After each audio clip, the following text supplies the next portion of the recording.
வணக்கம். திருப்பள்ளி எழுச்சியின் 10வது பாடலாக வருகிறது.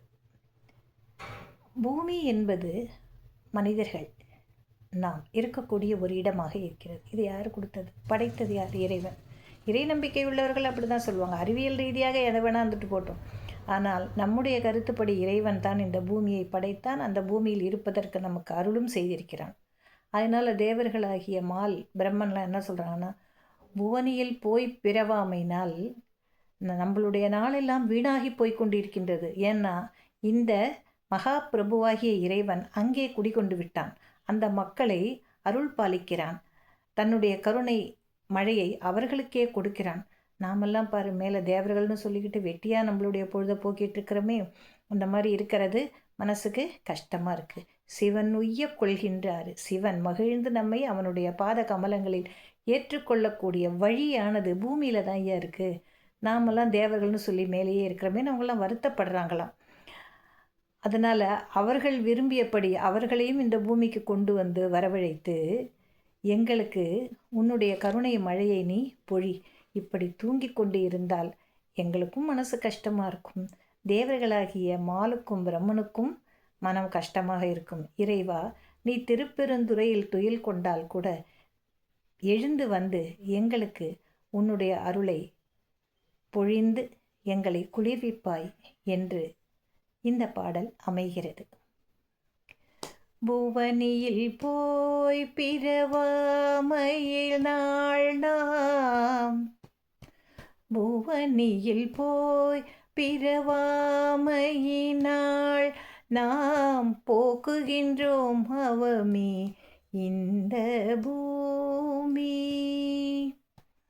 சிவன் உய்ய கொள்கின்ற ஆரென்று நோக்கி, சிவன் உய்ய கொள்கின்ற ஆரென்று நோக்கி, திருப்பெருந்துறை ஊரை வாய் திருமாலாம் அவன் விருப்பெய்தவும் மலரவன் ஆசைப்படவும், அவன் விருப்பெய்தவும் மலரவன் ஆசைப்படவும்,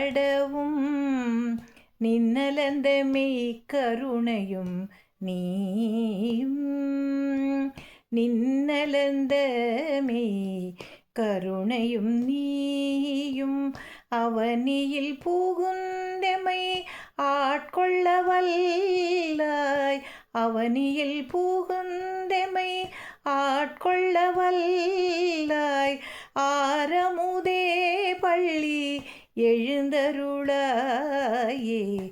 ஆரமுதே பள்ளி எழுந்தருளாயே.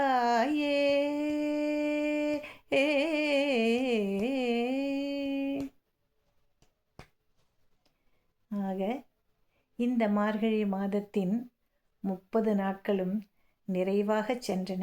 நாம் இந்த பூமியில் பிறப்பதற்கு மிகவும் கொடுத்து வைத்தவர்கள். இறை நாமத்தை நம்மால் முடிந்த பொழுதெல்லாம் கூறி நாமும் இறைவனின் கழலடியை அடைய வேண்டும்.